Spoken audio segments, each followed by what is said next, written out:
വല്ലാത്തൊരു അനുഭൂതി ഗീതുവിന് ചുറ്റും വന്ന് പൊതിയുന്നത് പോലെ തോന്നി. എപ്പോൾ മുതലാണ് ഞാൻ അയാളെ സ്നേഹിച്ചു തുടങ്ങിയത്? ആദ്യത്തെ കണ്ടുമുട്ടൽ തന്നെ ഒരു വീഴ്ചയിൽ നിന്നായിരുന്നു. പക്ഷേ ആ വീഴ്ചയ്ക്ക് ശേഷം മുഖമുയർത്തി നോക്കിയപ്പോൾ തന്നെ ആ കണ്ണുകളിൽ എനിക്ക് എന്നെ തന്നെ നഷ്ടപ്പെടും പോലെ തോന്നി. വല്ലാത്തൊരു കാന്തിക ശക്തി എനിക്ക് ആ കണ്ണുകളിൽ തോന്നി. എൻ്റെ ഹൃദയത്തിൻ്റെ ആഴത്തിലേക്ക് ആ നോട്ടം ചെന്നെത്തും പോലെ ആ കണ്ണുകളും ആ നോട്ടവും എന്നെ വല്ലാതെ ആകർഷിച്ചിരുന്നു. പിന്നീട് എനിക്ക് ഭാരമുള്ള ജോലി തന്ന് എന്നെ കഷ്ടപ്പെടുത്തിയപ്പോഴും ഓരോ തവണ പാര വെക്കുന്നതും ഞാൻ ആസ്വദിച്ചിരുന്നു. പക്ഷേ അന്ന് കഷ്ടപ്പെട്ട് ചെയ്ത വർക്ക് ഒരു വിലയുമില്ലാതെ കളഞ്ഞപ്പോൾ എൻ്റെ മനസ്സ് നേറി. പക്ഷേ ആക്സിഡൻ്റ് ആയെന്ന് കേട്ട നിമിഷം അതുവരെ ഉണ്ടായിരുന്ന എല്ലാ സങ്കടവും ദേഷ്യവും വാശിയും എല്ലാം എങ്ങോ പോയി മറഞ്ഞു.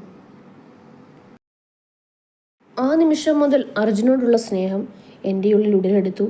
എന്നെ കാണുമ്പോൾ ആ കണ്ണുകൾ തിളങ്ങുന്നതും എനിക്കായി മാത്രം ആ ചുണ്ടിൽ വിരിയുന്ന പുഞ്ചിരിയുമെല്ലാം എൻ്റെ ഹൃദയത്തെ അത്രയേറെ സ്പർശിച്ചിരുന്നു. എല്ലാം ഓർത്തപ്പോൾ അവളുടെ ചുണ്ടിലും ഒരു ചിരി വിരിഞ്ഞു. പക്ഷേ ഈ ഉത്തരത്തിലേക്ക് എത്തിച്ചേരാൻ എനിക്ക് ഇത്രയും സമയം വേണ്ടി വന്നു. ഇന്ന് മഞ്ജുവിനോടും അനുവിനോടും സ്നേഹത്തോടെ സംസാരിച്ചപ്പോൾ എന്നെ മനഃപൂർവ്വം അവഗണിച്ചു. ആ ചെറിയൊരു അവഗണന എന്നെ വല്ലാണ്ട് തളർത്തി. എത്രയൊക്കെ നിയന്ത്രിച്ചിട്ട് മടക്കി പിടിക്കാൻ എനിക്ക് കഴിയുന്നില്ല. മുന്നിൽ കാണുന്ന ഓരോ നിമിഷവും ആ സ്നേഹം എൻ്റെ ഉള്ളിൽ അലയടിക്കുന്നുണ്ട്. പക്ഷേ അവൻ്റെ അവഗണന ഓർത്തപ്പോൾ അറിയാതെ 2 തുള്ളി കണ്ണുനീർ ഗീതുവിൻ്റെ കൺകോണിൽ ഇടം പിടിച്ചു. അർജുനെ താൻ പ്രണയിക്കുന്നു എന്ന തിരിച്ചറിവിൽ എന്തൊക്കെയോ മനസ്സിലുറപ്പിച്ച് ഗീതു എഴുന്നേറ്റു. എന്താ ഗീതു കണ്ണു നിറഞ്ഞിരിക്കുന്നത്? എന്തുപറ്റി? അവളുടെ നിറഞ്ഞ കണ്ണുകൾ കണ്ടപ്പോൾ വേവലാതിയോടെ രാഹുൽ ചോദിച്ചു.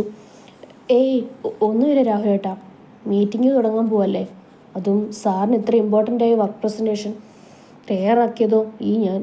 എല്ലാം കൂടി ഓർത്തപ്പോൾ വല്ലാത്തൊരു ടെൻഷൻ, അതുകൊണ്ടാണ്, ഗീതു രാഹുലിനോടായി പറഞ്ഞു. ഓ അതാണോ കാര്യം?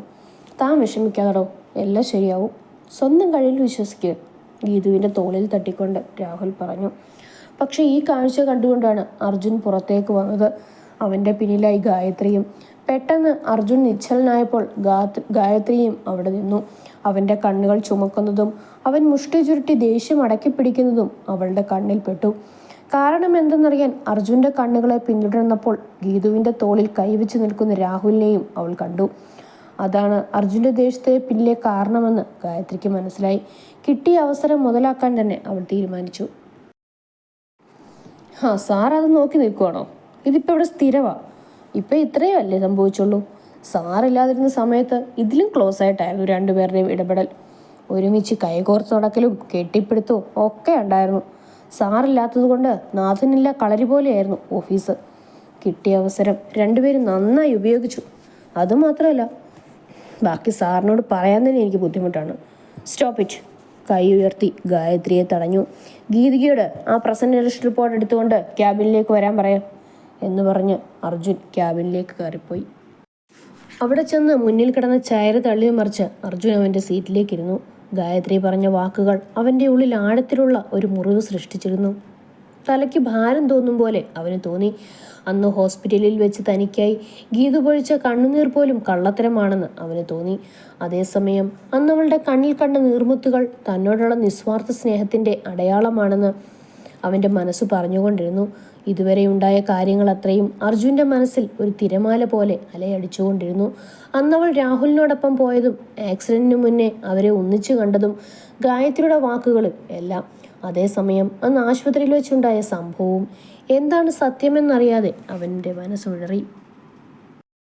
ഗായത്രി പറഞ്ഞതൊന്നും സത്യമാവില്ല, ഗീതു അങ്ങനെ ചെയ്യില്ല എന്ന് മനസ്സ് മന്ത്രിച്ചുകൊണ്ടേയിരുന്നു. പക്ഷേ ഇതുവരെ ഉണ്ടായ സംഭവങ്ങൾ കൂട്ടിച്ചേർക്കുമ്പോൾ ഗീതു ഒരേ സമയം രാഹുലിനെയും തന്നെയും സ്നേഹിക്കുന്നുവോ എന്ന് പോലും അവൻ ചിന്തിച്ചു. ഗായത്രിയുടെ വാക്കുകൾ അർജുനെ ആകെ ഉലച്ചിരുന്നു. ഗായത്രിയുടെ നിർദ്ദേശപ്രകാരം ഗീതു പ്രസന്റേഷനുമായി അർജുൻ്റെ അടുത്തേക്ക് ചെന്ന് അനുവാദം ചോദിച്ചു. അകത്ത് കയറിയപ്പോൾ കണ്ടു ടേബിളിൽ കൈയൂന്നി തലയ്ക്ക് കൈ കൊടുത്തിരിക്കുന്ന അർജുനെ. സർ, അവൾ പതിയെ വിളിച്ചു. പക്ഷേ ആ നോട്ടം കണ്ടവൾ ഒരു നിമിഷം പതറി. അവൾക്ക് പേടി തോന്നിപ്പോയി. അവൻ്റെ ആ നോട്ടത്തിൽ അവൾ വിറച്ചുകൊണ്ട് ഫയൽ അവനായി നീട്ടി. ഒട്ടും മയമില്ലാതെ അവനത് തട്ടിപ്പറിച്ചു വാങ്ങി. അത് തുറന്നു നോക്കിയതും അർജുൻ്റെ കണ്ണുകളിലെ ഭാവം ഗീതുവിന് തിരിച്ചറിയാനായില്ല. മുമ്പത്തേക്കാൾ അവൻ്റെ മുഖം ദേഷ്യം കൊണ്ട് വലിഞ്ഞു മുറുകുന്നത് അവൾ കണ്ടു. ഞരമ്പുകൾ തെളിഞ്ഞു വരും വിധം അവൻ്റെ മുഖമാകെ ചുമന്നു. ക്രോധം നിറഞ്ഞ കണ്ണുകളുമായി അവൻ ഗീതുവിനെ നോക്കി. എന്താണ് ഈ ഭാവം മാറ്റത്തിൻ്റെ കാരണമെന്ന് അവൾക്ക് മനസ്സിലായില്ല. അവൾ സംശയത്തോടെ അവനെ തന്നെ നോക്കി നിന്നു. അതിന് മറുപടി എന്നോണം അർജുന ഫയൽ അവൾക്ക് നേരെ എറിഞ്ഞു കൊടുത്തു. അത് കയ്യിലെടുത്ത് നോക്കിയപ്പോൾ ഗീതുവിനും ഒരു നിമിഷം എന്ത് ചെയ്യണമെന്നറിയാത്ത അവസ്ഥയായിപ്പോയി.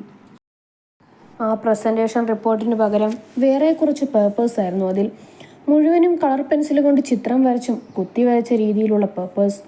അർജുൻ്റെ ആദ്യത്തെ വർക്കാണതെന്നും അതിന് എത്രയേറെ പ്രാധാന്യമുണ്ടെന്നും അവൾക്കറിയാമായിരുന്നു. ഞാൻ തയ്യാറാക്കിയ ആ പ്രസൻറ്റേഷൻ അതെൻ്റെ കയ്യിൽ നിന്ന് നഷ്ടപ്പെട്ടിരിക്കുന്നു. പക്ഷെ എങ്ങനെ? ഇന്ന് രാവിലെ കൂടി ഞാനത് നോക്കിയതാണല്ലോ. അവൾ എന്തു പറയണമെന്നറിയാതെ പകച്ചു നിന്നു. അർജുൻ്റെ നോട്ടവും ദേഷ്യവും എല്ലാം അതിൻ്റെ കൊടുമുടിയിൽ എത്തി നിൽക്കുകയാണെന്ന് അവൾക്ക് മനസ്സിലായി. അവൻ അടുത്തേക്ക് വരുന്തോറും അവൾ പിന്നോട്ട് ചുവട് വെച്ചു. ദേഷ്യം സഹിക്കാനാവാതെ ടേബിളിലിരുന്ന സാധനങ്ങളെല്ലാം അവൻ തട്ടി താഴെയിട്ടു. നിനക്ക് തമാശ കളിക്കാൻ ഇതേ കിട്ടുള്ളൂ അല്ലേ? ഇത് എനിക്ക് എത്ര പ്രാധാന്യമുള്ളതാണെന്ന് നിനക്കറിയാമോ? ഇതിന് ഞാൻ കൊടുക്കുന്ന വില നീ എന്തായി ചെയ്തു വെച്ചിരിക്കുന്നത്? ഞാൻ നിന്നോട് ചെയ്യാൻ ആവശ്യപ്പെട്ട പ്രസൻറ്റേഷൻ എവിടെ? ഇപ്പോൾ ഈ നിമിഷം എനിക്കത് കിട്ടണം. നീ അത് എന്തു ചെയ്തു? ഈ കുത്തിവരച്ച് വെച്ചതൊക്കെ ആരാണ്? എന്തായിരുന്നു നിന്റെ ലക്ഷ്യം? എന്നോട് പകരം വീട്ടുകയായിരുന്നോ? അർജുൻ ദേഷ്യം കൊണ്ട് വിറച്ചു നിന്ന് അലറുകയായിരുന്നു. അർജുൻ്റെ ആ രൂപം ഗീതുവിന് പരിചിതമല്ലായിരുന്നു. അവൾ പേടി കൊണ്ട് വിറച്ചു. ശബ്ദം പോലും പുറത്തു വരാത്ത അവസ്ഥ. നടുങ്ങി നിന്ന് അവളുടെ തോളിൽ പിടിച്ച് കുലുക്കിക്കൊണ്ട് അർജുൻ വീണ്ടും ചോദിച്ചു. ശബ്ദം കേട്ട് ഗായത്രി ക്യാബിനിലേക്ക് കയറി വന്നു. വിളറി വെളുത്ത് പേടിച്ച് കരയാറായി നിൽക്കുന്ന ഗീതുവിനെയും ദേഷ്യം കൊണ്ട് വിറച്ചു നിൽക്കുന്ന അർജുനെയും കണ്ടപ്പോൾ അവളുടെ സന്തോഷം ഇരട്ടിച്ചു. വിജയീഭാവത്തോടെ അവൾ അവർക്കരികിലേക്ക് നടന്നെടുത്തു. പതിയെ അർജുൻ്റെ തോളിൽ കൈവച്ച് അവനെ ചേറിലേക്ക് ഇരുത്തി. അവളെ കണ്ടതും ഗായത്രിയോട് അവൻ കാര്യങ്ങളൊക്കെ പറഞ്ഞു. അന്ന് ഞാൻ ഫയൽ തന്നപ്പോൾ ഇത് കൊള്ളമാക്കി തരാമെന്ന് നീ പറയുന്നത് ഞാൻ കേട്ടു. അത് വെറുതെയാണെന്ന് ഞാൻ കരുതിയത്. സാറന്ന് നീ ചെയ്ത വർക്ക് കളഞ്ഞതിന് പകരം നീ പകരം വീട്ടിലാണോ ഗീതു? അവളോടായി ഗായത്രി ചോദിച്ചു. എന്താ പറഞ്ഞത്? കൊളമാക്കി തരുമെന്ന് പറഞ്ഞതോ? അർജുൻ സംശയത്തോടെ ഗായത്രിയെ നോക്കി. അതെ സാർ, അന്ന് ഞാൻ ഈ ഫയൽ ഇവളെ ഏൽപ്പിച്ചു പോകാൻ നേരം ഇത് കൊളമാക്കി തരാമെന്ന് അവൾ പറയുന്നത് ഞാൻ കേട്ടിരുന്നു. അവളത് വെറുതെ പറഞ്ഞെന്നാണ് ഞാൻ ഓർത്തത്. പക്ഷേ ഈ രീതിയിൽ സാറിനോട് പ്രതികാരം വീട്ടാനാണെന്ന് ഞാൻ അറിഞ്ഞില്ല, ഗായത്രി നിഷ്കളങ്കതയോടെ പറഞ്ഞു. അത് കേട്ടതും അർജുൻ ഗീതുവിനു നേരെ തിരിഞ്ഞു. ഇത്രയും നേരം നിനക്കെന്തെങ്കിലും തെറ്റ് സംഭവിച്ചതാവാമെന്ന് ഞാൻ കരുതി. പക്ഷേ ഇപ്പോൾ ഗായത്രി പറഞ്ഞത് കേട്ടപ്പോൾ അതങ്ങനെയല്ലെന്ന് മനസ്സിലായി. ഗായത്രി പറഞ്ഞത് സത്യമാണോ? എനിക്ക് നിന്നിൽ നിന്ന് തന്നെ ആ ഉത്തരം കിട്ടണം. സർ, ഞാൻ അങ്ങനെയല്ല, അങ്ങനെ പറഞ്ഞതല്ല. അത് ഇത് ഇമ്പോർട്ടൻ്റ് ആണെന്നറിഞ്ഞപ്പോൾ ഞാൻ വിക്കി ഗീതു പറഞ്ഞ് തൊണ്ടയിലൊരു ഗദ്ഗതം വന്ന് അവൾക്ക് ബാക്കി പറയാൻ പോലും സാധിച്ചില്ല. വേറെ ഒന്നും എനിക്ക് കേൾക്കണ്ട ഗീതിക മേനോൻ. ഗായത്രി പറഞ്ഞത് സത്യമാണോ അല്ലയോ? അതുമാത്രമാണ് ഞാൻ ചോദിച്ചത്. Say yes or no. Yes, വിറച്ചുകൊണ്ട് ഗീതു പറഞ്ഞതും ഒരൊറ്റയടിയിൽ ഗീതു നിലം പതിച്ചു. വീഴ്ചയിൽ ഫ്ലവർ വൈസ് താഴെ വീണ് പൊട്ടി. ഗീതു കണ്ണുയർത്തി നോക്കിയപ്പോൾ തന്നെ കൊല്ലാനുള്ള ദേഷ്യത്തിൽ നിൽക്കുന്ന അർജുനെയാണ് അവൾ കണ്ടത്. അവളുടെ കണ്ണുകൾ നിറഞ്ഞു തൂവി. അടിയുടെ വേദനയിൽ തല ചുറ്റും പോലെ തോന്നി. ചുണ്ടുപൊട്ടി ചോര പൊടിഞ്ഞു. കണ്ണുനീർ അതിൽ വീണു. പക്ഷേ ആ അടിയുടെ ആഘാതത്തേക്കാൾ അവളുടെ നെഞ്ചു നീറ്റിയത് ചെയ്യാത്ത തെറ്റിനുള്ള ശിക്ഷയാണല്ലോ അതെന്നോർത്തായിരുന്നു. ഓരോ നിമിഷവും അവൾ ഇല്ലാതാവും പോലെ തോന്നി. തൻ്റെ പ്രിയപ്പെട്ടവനിൽ നിന്നും അറപ്പോടെയും വെറുപ്പോടെയുമുള്ള ആ നോട്ടം നേരിടാനാവാതെ അവൾ തലകുനിച്ച് ആ വെറും നിലത്ത് ഇരുന്നു. ശബ്ദം കേട്ട് ഓടിയെത്തിയ കാർത്തിയും അഭിയും അനുവും മഞ്ജുവും കണ്ടത് നിലത്തിരുന്ന് കരയുന്ന ഗീതുവിനെയാണ്. അനുവും മഞ്ജുവും കൂടി അവളെ താങ്ങി എഴുന്നേൽപ്പിച്ചു. കാർത്തി ഗീതുവിൻ്റെ അടുത്തേക്ക് ചെന്ന് അവളുടെ താടിയിൽ പിടിച്ച് മുഖമുയർത്തി. അവളുടെ കരഞ്ഞു കലങ്ങിയ കണ്ണുകളും അടികൊണ്ട കവിളിലെ പാടും ചുണ്ടുപൊട്ടി ചോരയും ഒടിഞ്ഞത് കണ്ടതും കാർത്തിക്ക് സഹിക്കാനായില്ല. എന്താ മോളെ എന്നവൻ ചോദിച്ചതും പൊട്ടിക്കരഞ്ഞുകൊണ്ട് ഏട്ടാ എന്ന് വിളിച്ചവൾ അവൻ്റെ നെഞ്ചിലേക്ക് വീണു. ഞാനൊരു തെറ്റും ചെയ്തിട്ടില്ല, ഞാൻ അറിഞ്ഞിട്ടില്ല എന്നൊക്കെ കരച്ചിലിനിടയിൽ അവൾ വിതുമ്പുന്നുണ്ടായിരുന്നു. കാർത്തിയുടെ സകല നിയന്ത്രണവും നഷ്ടപ്പെട്ടു. അവൻ അവളെ തന്നിൽ നിന്ന് അടർത്തി മാറ്റി മുഖം കഴുകി കോൺഫറൻസ് റൂമിലേക്ക് വരാൻ പറഞ്ഞു. വേണ്ട, കോൺഫറൻസ് റൂമിലേക്ക് വന്നിട്ടെന്തിനാ? എൻ്റെ എല്ലാ സ്വപ്നങ്ങളും എൻ്റെ ആദ്യത്തെ ചുവടുവെപ്പ് പോലും തകർത്തില്ലേ? ഇനി എന്തിനാ? നിന്നെ ആ പരിസരത്ത് കണ്ടുപോകരുത്. അർജുൻ ദേഷ്യത്തോടെ ഗീതുവിനോട് പറഞ്ഞു നിർത്തിയതും കാർത്തി അവനെ നോക്കി. ശരി, നീ അങ്ങോട്ട് വരണ്ട, ക്യാൻറ്റീനിൽ പോയിരുന്നോ? മീറ്റിംഗ് കഴിഞ്ഞ് ഞാൻ അങ്ങോട്ട് വരാം. എന്ന് പറഞ്ഞു. മഞ്ജുവിനോടും അനുവിനോടും കോൺഫറൻസ് ഹാളിലേക്ക് പോയിക്കോളാനും പറഞ്ഞ് കാർത്തി അർജുന് നേരെ തിരിഞ്ഞു. അവർ ഗീതുവിനെ ക്യാൻറ്റീനിലാക്കി വിഷമിക്കാതെന്ന് പറഞ്ഞ് ആശ്വസിപ്പിച്ച ശേഷം കോൺഫറൻസ് റൂമിലേക്ക് പോയി. കാർത്തിക് ഗായത്രിയോടും അങ്ങോട്ട് പോകാൻ ആവശ്യപ്പെട്ടു. ഒടുക്കം അർജുൻ്റെ ക്യാബിനിൽ അഭിയും കാർത്തിയും അർജുനും മാത്രമായി. അർജുൻ, എന്താ നീ കാണിച്ചത്? അവളെ അടിച്ചത് എന്തിനാ? ആ പാവം എന്തു തെറ്റാ ചെയ്തത്?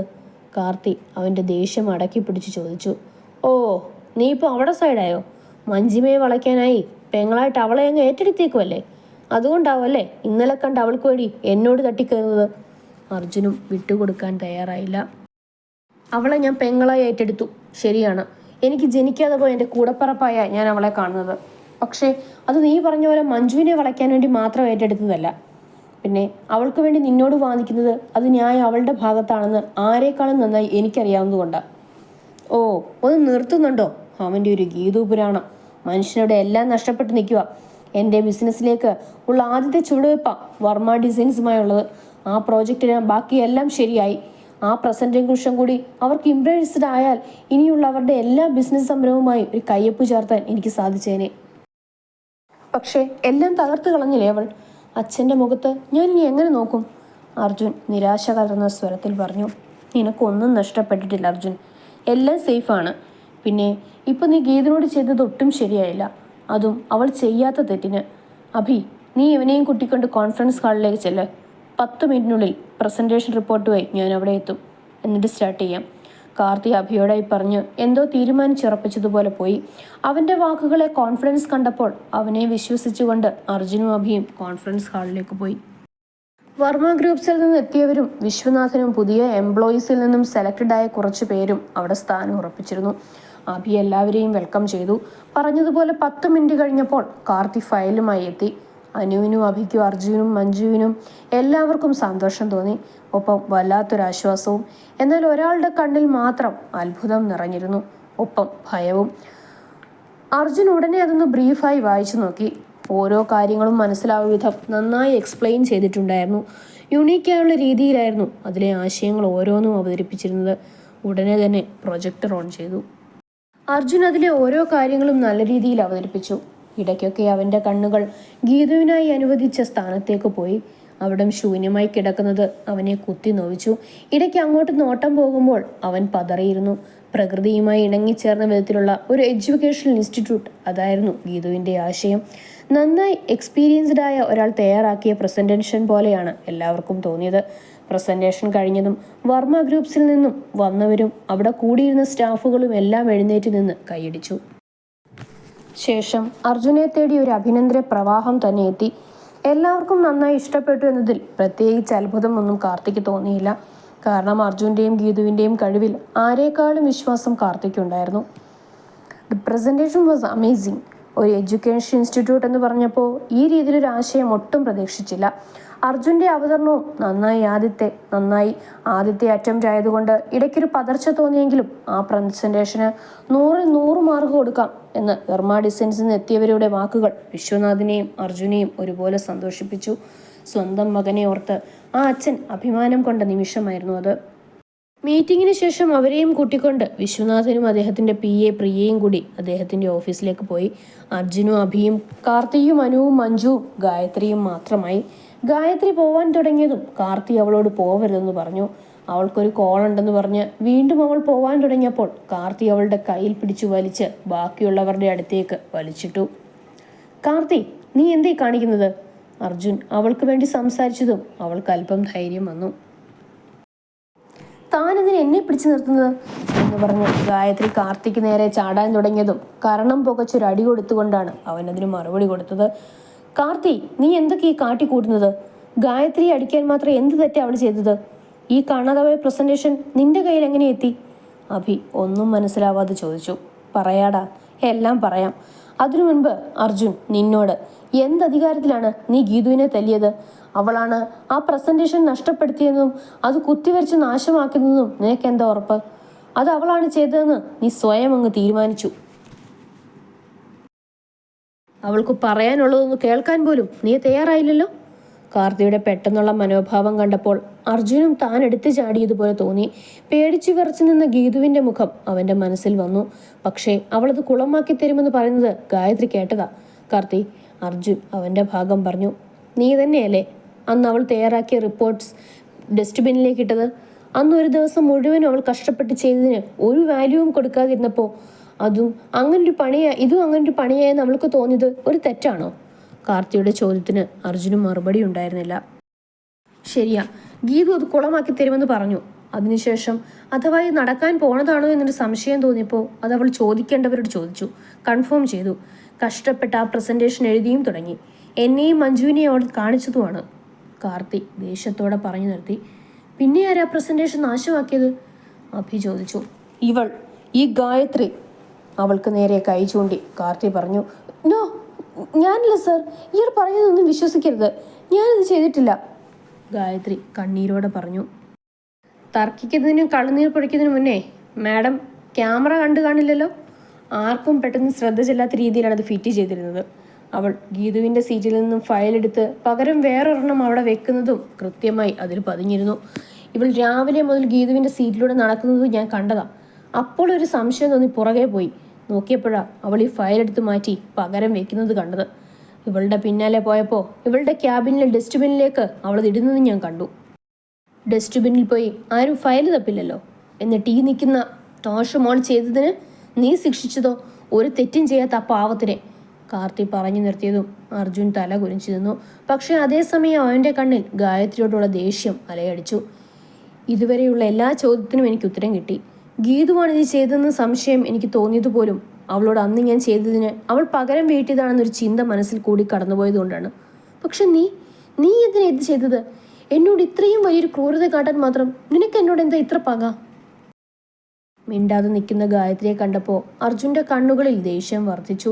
അവൻ ഗായത്രിയോട് അലറിക്കൊണ്ട് പിന്നെയും ചോദിച്ചു. ശബ്ദമുയർന്നതും ഗായത്രി പേടിച്ചു വിരണ്ടു. അതിന് അവൾക്ക് നിന്നോട് പകയും ദേഷ്യവുമല്ലല്ലോ, പ്രേമമല്ലേ? ഗായത്രിയെ നോക്കി പുച്ഛിച്ചുകൊണ്ട് കാർത്തി പറഞ്ഞു.